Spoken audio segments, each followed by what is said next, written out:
Assalamualaikum, perkenalkan, nama saya Taswono. Saya adalah mahasiswa Universitas Cyber Asia, program studi manajemen.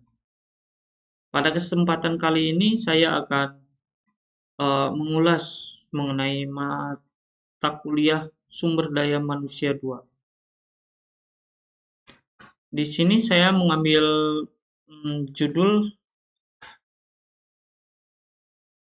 yaitu pengaruh motivasi terhadap kinerja karyawan.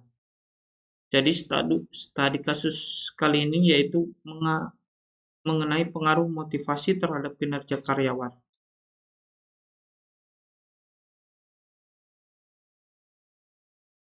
Langsung saja, yaitu dalam rangka mencapai visi, misi, dan tujuan perusahaan yang telah ditetapkan oleh pimpinan perusahaan, diperlukan kondisi perusahaan yang kondusif dan keharmonisan antara pimpinan dan karyawan yang masing-masing mempunyai peranan yang cukup besar dalam mencapai tujuan organisasi. Karyawan adalah salah satu kinerja yang mempunyai peran sebagai faktor penentu keberhasilan tujuan perusahaan. Karena karyawan yang langsung bersinggungan dengan operasional perusahaan. Untuk ini, kinerja karyawan harus selalu ditingkatkan. Terus, upaya-upaya untuk meningkatkan kinerja ini biasanya dilakukan dengan cara memberikan motivasi, memberikan insentif, memberikan kesempatan yang lebih baik untuk berkembang dalam karir. Juga meningkatkan kemampuan gaya kepemimpinan yang baik. Motivasi mempersoalkan bagaimana cara gairah kerja karyawan, agar karyawan mau bekerja keras dengan menyumbangkan segenap kemampuannya, pikirannya, keterampilan untuk mewujudkan tujuan perusahaan.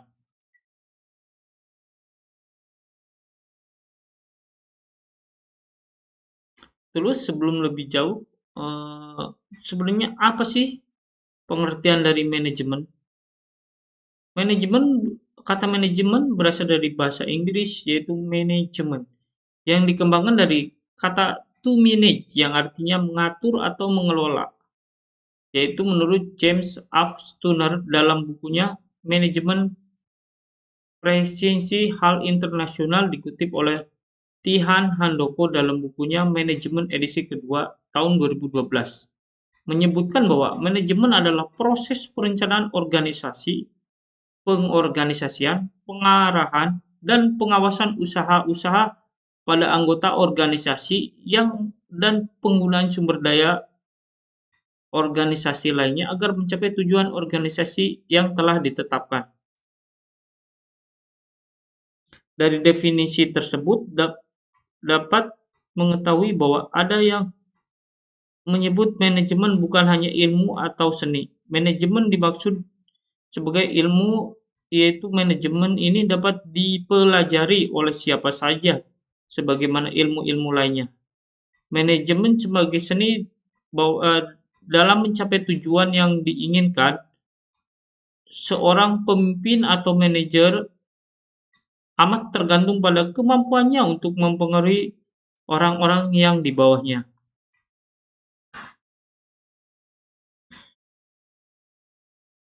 Terus kalau menurut DFDRH Edi Sutrisno MSI dalam bukunya, manajemen mempunyai turunan yaitu mengenai manajemen sumber daya manusia. Mengatakan bahwa manajemen sumber daya manusia merupakan bidang strategis dari organisasi. Manajemen sumber daya manusia harus dipandang sebagai perluasan dari pandangan tradisional untuk mengelola orang secara efektif dan untuk dibutuhkan pengetahuan tentang perilaku manusia dan kemampuan mengolahnya. Manajemen sumber daya manusia menurut Sadili Samsudin dalam bukunya Manajemen Sumber Daya Manusia tahun 2006 adalah sebagai berikut. Manajemen sumber daya manusia adalah sesuatu kegiatan pengelolaan yang meliputi pendayagunaan, pengembangan, penelitian, pemberian belas jasa bagi manusia sebagai individu anggota organisasi atau perusahaan bisnis.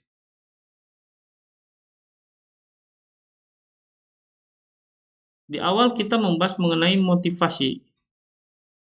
Pengertian motivasi menurut Tihani Handoko dalam bukunya Manajemen edisi kedua 2012 menyebutkan bahwa motivasi bukan hanya satu-satunya faktor yang mempengaruhi tingkah prestasi seseorang. Dua faktor lainnya yang terlibat adalah kemampuan individu dan pemahaman tentang perilaku yang diperlukan untuk mencapai prestasi yang tinggi atau disebut prestasi peranan.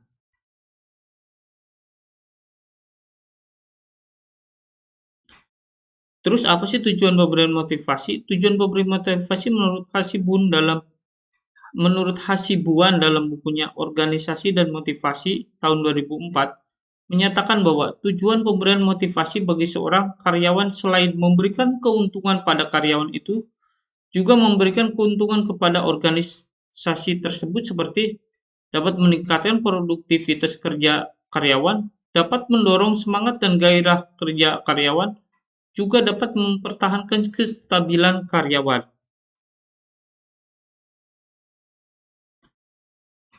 Sekarang kita bahas mengenai teori-teori tentang motivasi.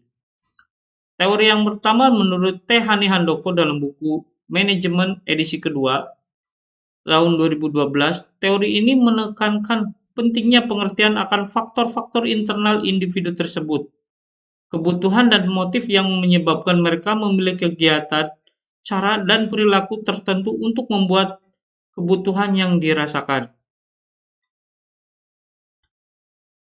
Kemudian menurut teori motivasi Maslow, membagi kebutuhan manusia sebagai berikut, yaitu kebutuhan fisiologis, kebutuhan rasa aman, kebutuhan sosial, kebutuhan penghargaan, dan kebutuhan aktualisasi diri. Menurut Sadili Samsudin dalam bukunya Manajemen Sumber Daya Manusia, ada 3 model motivasi, yaitu model tradisional, model hubungan manusia, dan model sumber daya manusia.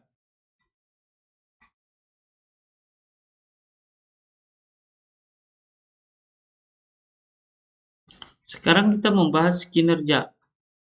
Kinerja merupakan terjemahan dari bahasa Inggris, yaitu work performance atau job performance. Tetapi dalam bahasa Inggrisnya sering disingkat menjadi performance saja. Kinerja dalam bahasa Indonesia disebut juga prestasi kerja. Kinerja atau prestasi kerja diartikan sebagai ungkapan kemampuan yang didasari oleh pengetahuan, sikap, keterampilan, dan motivasi dalam menghasilkan sesuatu. Menurut T.B. Syafri Mangkuprawira dan Aida Vitayala Hubeis dalam bukunya Manajemen Mutu Sumber Daya Manusia tahun 2007 mendefinisikan kinerja sebagai berikut.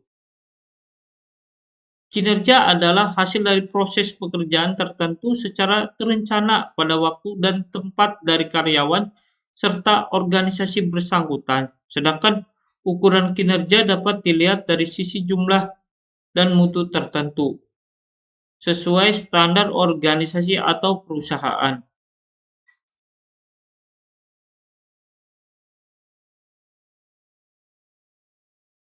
Terus apa saja faktor yang mempengaruhi kinerja seseorang?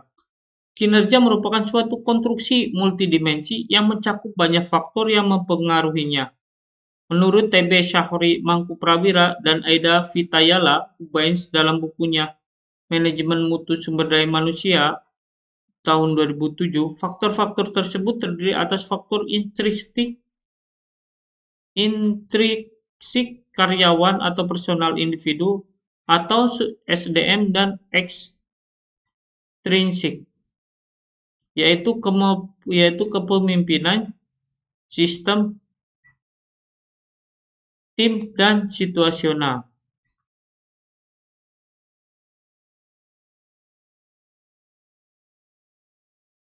Terus setelah kita membahas antara motivasi dan kinerja, apa sih hubungan motivasi dengan kinerja karyawan? Hubungan motivasi dengan kinerja bisa dilihat dari kedua definisi variabel penelitian. Menurut Liang Ji yang dikutip Sadili Samsudin dalam bukunya Manajemen Sumber Daya Manusia tahun 2006, mendefinisikan motivasi sebagai berikut. Motivasi adalah pekerjaan yang dilakukan oleh manajer dalam memberikan inspirasi, semangat, dan dorongan kepada orang lain, dalam hal ini karyawannya, untuk mengambil tindakan-tindakan tertentu. Sedangkan definisi kinerja menurut Irianto Yusuf dalam bukunya tema tema pokok manajemen sumber daya manusia sebagai berikut, yaitu kinerja karyawan adalah hasil pelaksanaan pekerjaan karyawan dan dapat dinilai perkembangannya melalui evaluasi dan sistem dengan pihak yang berwenang dalam organisasi atau perusahaan. Dengan melihat kedua definisi tersebut, dapat ditarik kesimpulan bahwa hubungan motivasi dengan kinerja adalah untuk menghasilkan kinerja yang optimal. Diperlukan adanya motivasi. Karena apabila seorang karyawan sudah termotivasi atau merasa puas dengan apa yang diperolehnya dari perusahaan atau organisasi, maka dia harapkan dan ia akan terus berusaha. Mohon maaf, atau organisasi, maka dia akan memberikan lebih dari apa yang diharapkan dan ia akan terus berusaha.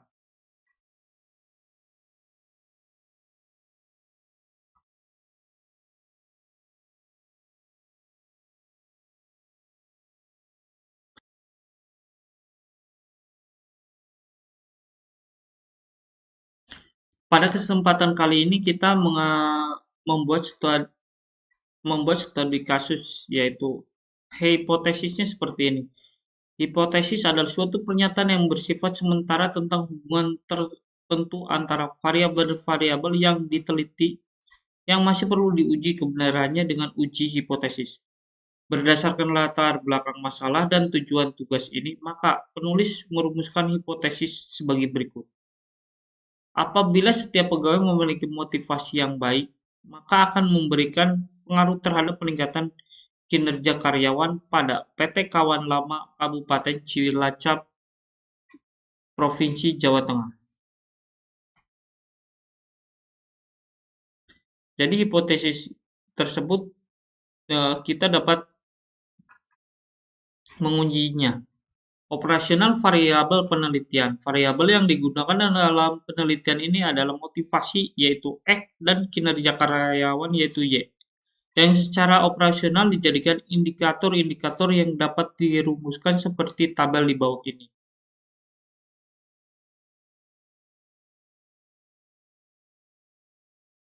Variabelnya yaitu bisa variabel bebas, motivasi kerja, atau variabel yang terkait kinerja karyawan. Dimensinya yaitu berupa kesejahteraan, pengakuan, dan faktor-faktor kinerja. Indikatornya seperti imbalan yang layak, dapat memperoleh angka 1, kesempatan untuk promosi memperoleh nilai 3, intensif dan tunjangan memperoleh nilai 2. Kemudian mempengaruhi pengakuan memperoleh nilai 4. Motivasinya perasaan ikut serta memperoleh nilai 8. Motivasinya yaitu penghargaan atas prestasi memperoleh nilainya 9. Dan motivasinya itu pimpinan yang mendukung memperoleh nilai sempurna yaitu 10. Kemudian variabel terkait kinerja karyawan kali faktor-faktor kinerja yaitu motivasinya kesetiaan dan komitmen yang tinggi pada pekerjaan, memperoleh nilai 1. Menguasai dan mengembangkan metode bekerja memperoleh nilai 2. Menguasai bahan bidang kerja memperoleh nilai 3. Bertanggung jawab atas hasil pekerjaan memperoleh nilai 4. Kedisiplinan dalam mengerjakan tugas memperoleh nilai 5. Kreativitas dalam bekerja memperoleh nilai 6. Terus kerja tim memperoleh nilai 7. Kepribadian baik dan jujur dalam bekerja memperoleh nilai 8, berpikir sistematis mengenai pekerjaannya memperoleh nilai 9, kemahiran bekerja memperoleh nilai 10.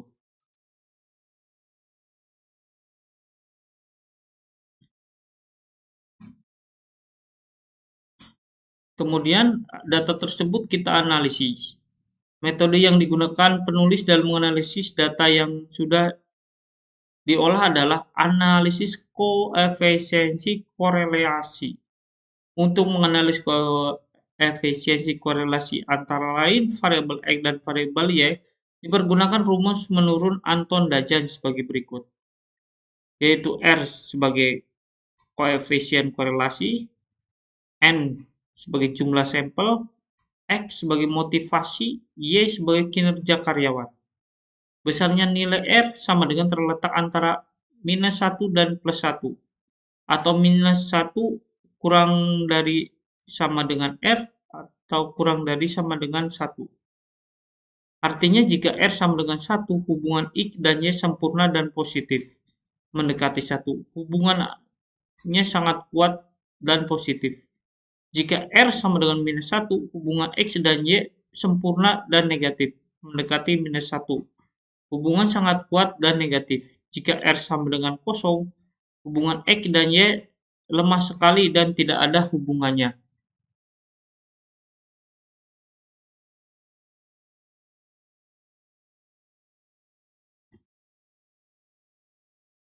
Kemudian analisa koefisien determinasi untuk mengetahui cara mengutamakan seberapa besar pengaruh variabel X terhadap turunnya Y. Dapat diketahui dengan koefisiensi determinasi atau KD dengan rumus sebagai berikut.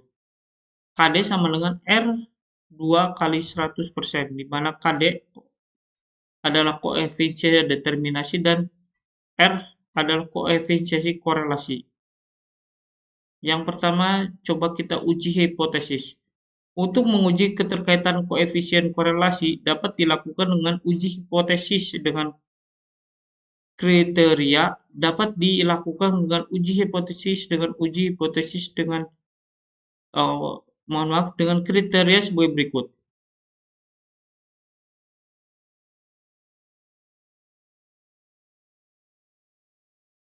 Keterangan H0 adalah hipotesis observasi. HA adalah hipotesis alternatif. P adalah koefisiensi uji hipotesis, hijau. Uji hipotesis menggunakan pengujian satu arah. Pengujian hipotesis dapat dilakukan dengan menghitung rasio krisis sebagai berikut. Rumusnya dapat kita lihat. CR atau rasio krisis, R-nya koefisien korelasi, N jumlah sampel.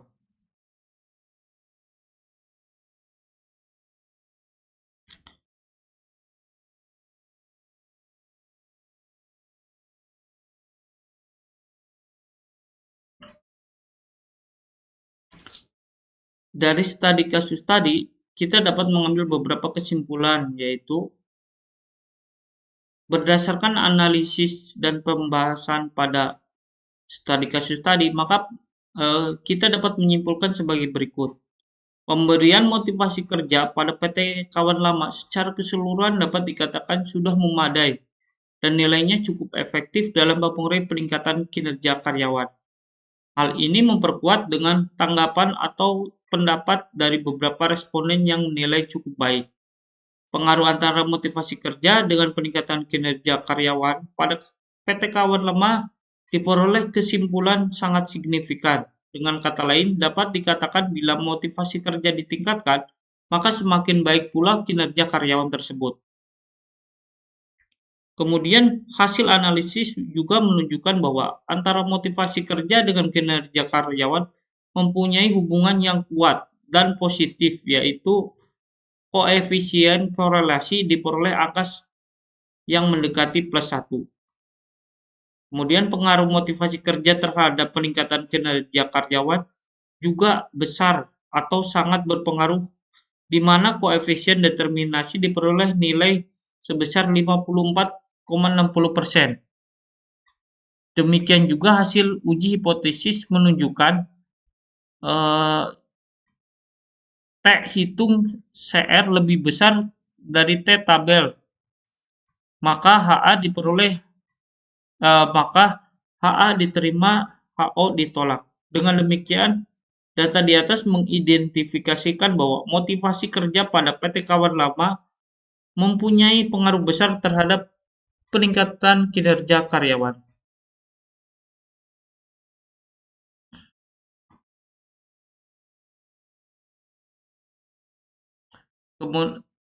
Melalui studi kasus pada PT Kawan Lama, saya dapat memberikan beberapa saran, yaitu karena motivasi kerja merupakan faktor dominasi yang dapat mempengaruhi peningkatan kinerja karyawan, maka saran yang diberikan oleh saya itu sebagai berikut. Bila dimungkinkan, perlu adanya kenaikan gaji karyawan, apalagi melihat tingkat kebutuhan yang selalu meningkat pada saat sekarang. Karena walaupun adanya pemberian insentif, tapi itu belum dapat mempengaruhi kebutuhan pada saat ini. Apalagi masih ada beberapa orang karyawan yang belum mendapatkan insentif. Jadi mereka hanya mengandalkan gaji yang diterima. Selain gaji, ada juga hasil jawaban beberapa responden yang mengandung kelemahan-kelemahan dalam memperoleh pengakuan dan keamanan bekerja. Hendaknya hal ini dijadikan masukan bahwa pertimbangan efektif sehingga akan memberikan pengaruh yang lebih baik lagi terhadap peningkatan karyawan.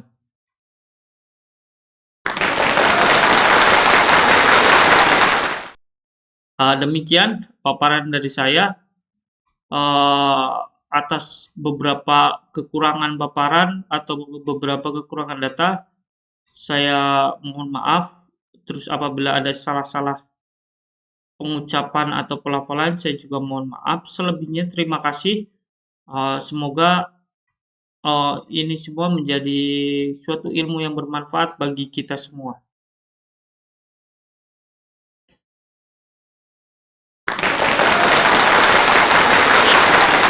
Sampai jumpa. Salam sehat selalu, salam semangat selalu. Wassalamualaikum warahmatullahi wabarakatuh.